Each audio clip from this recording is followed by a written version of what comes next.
Саламатсыздарбы, урматтуу көрүүчүлөр. Кыргызстанда мачество боюнча жаңы мыйзам кабыл алынды. Биз ушул мыйзам боюнча Бишкек шаарынын тургундарынын ой пикирин чогуу угалык. Менимче, билбейм, менимче өзүмдүн мнениям жок, бирок мамам айткандай, мамам айткан туура деп эсептейм. Анткени Европадан айткандай баланын атасы ким экенин аял эле биле алат да. Ошондон башка мнениям жок. Истесеңиз булардан да сурап көрүңүз.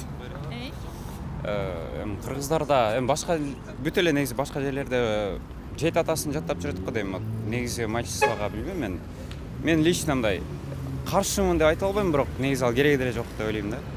Анткени жет атабыз бар, баары эле ошону жүрүшөт да, жет ата боюнча элечи. Анан жети апа деп да жүрбөйбүз го дейм. Менин ой пикиримби? Эми мурдагыдай эле болгон жакшы го. Негизи отчество деген атасынын атын деле калыш керек да. Тукумалай турган болгондон кийин отчество калыш керек да. Ну, как бы все стороны равны из-за этого.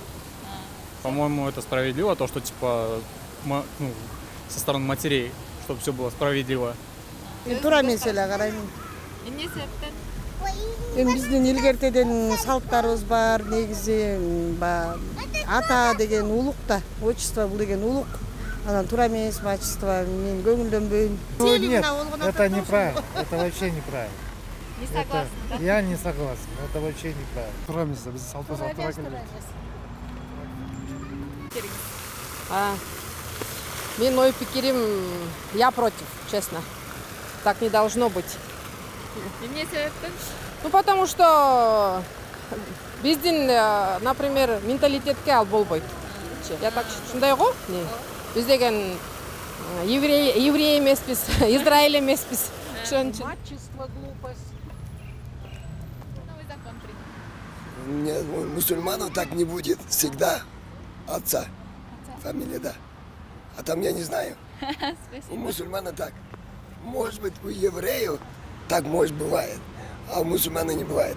Коомдук активисттер, коомдук ишмерлер бул аябай биздин каада салтыбызга да, динибизге да туура келбеген өтө туура эмес нерсе.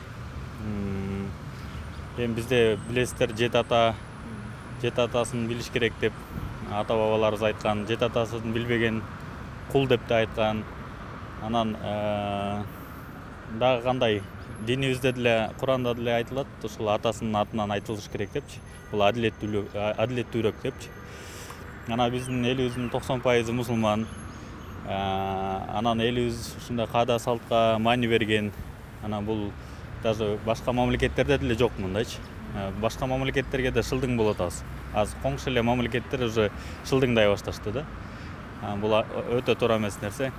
Ошон үчүн эсиң барда этегиң жей деген жакшы макалыбыз бар. Ушундай мындай нерселерге жол бербеш керек.